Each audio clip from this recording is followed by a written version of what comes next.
Praise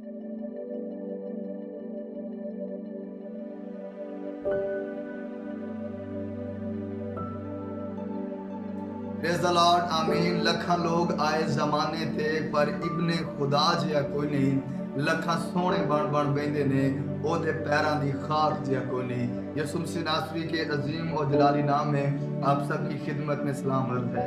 यसुम मसीह नासरी की शान अक़दस के इस वीडियो पैगाम में जो हम सिलसिला ब सिलसिला आप तक लेकर आते हैं, आज हम एक बड़ी खूबसूरत बात सीखने वाले हैं।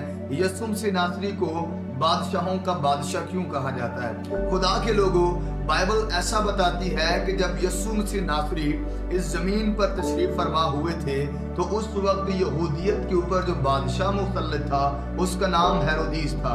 और यहूदी अदब के मुताबिक ये था कि किसी भी बादशाह को बादशाह होने के लिए उसका 14 पीढ़ियों का रिकॉर्ड दाऊद के घराने से होना बहुत जरूरी था।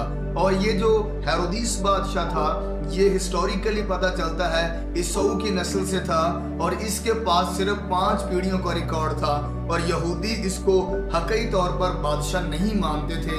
यसुम मसीह नासरी के एक शागिर्द जिनका नाम मती है, जब आपने अपना अंजीली बयान लिखा तो अपने अंजीली बयान का सबटाइटल यसुम मसीह नासरी बादशाहों का बादशाह रखा, क्योंकि अहले यहूद के इब्रानी नविश्तों की नबूवत के मुताबिक वो एक बादशाह का इंतजार कर रहे थे।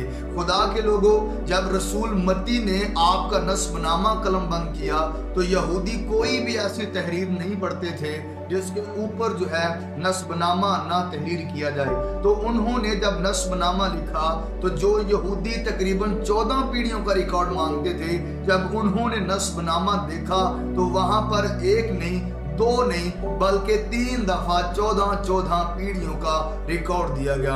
और दूसरी खास बात, खुदा के लोगों, बाइबल ऐसा बताती है कि सुलेमान की सल्तनत के बाद हुकूमत 2 हिस्सों में तकसीम हो गई। 2 कबीले अलहदा हो गए और 10 कबीले अलहदा हो गए। जो 2 कबीले थे इनको यहूदी कहने लगे और इनके ऊपर तकरीबन टोटल 19 बादशाह आए। और 10 कबीले जो अलहदा हुए थे इनको इसराइल कहा जाने लगा और इनके ऊपर टोटल 20 बादशाह आए, यानी कि ये तकरीबन 39 बादशाह बनते हैं। खुदा के लोगों, तकरीबन ये 39 बादशाह बनते हैं। और खुदा के लोगों, जब यसुम मसीह नासरी जो है वो बादशाही के तौर पर जमीन पर आए तो याद रखिएगा वो 40वें बादशाह बनकर आए थे। और याद रखिएगा 40 का अदद न्यूमरोलॉजी के मुताबिक तब्दीली का अदद है और हम यसुम मसीह नासरी को बादशाहों का बादशाह मानते हैं। तो याद रखिएगा, इसीलिए हम तमाम दुनिया को बताते और गाते रहते हैं कि ओदी बादशाही दा अखीर नहीं होना कदी, सिरताज ओदे सजिया रहना गल पकी। खुदा आप सबको बरकत दे। अब तक हमारा चैनल सब्सक्राइब नहीं किया तो अभी सब्सक्राइब करें और बेल आइकॉन को क्लिक करके हमारी लेटेस्ट वीडियोस के बारे में अपडेट जानें।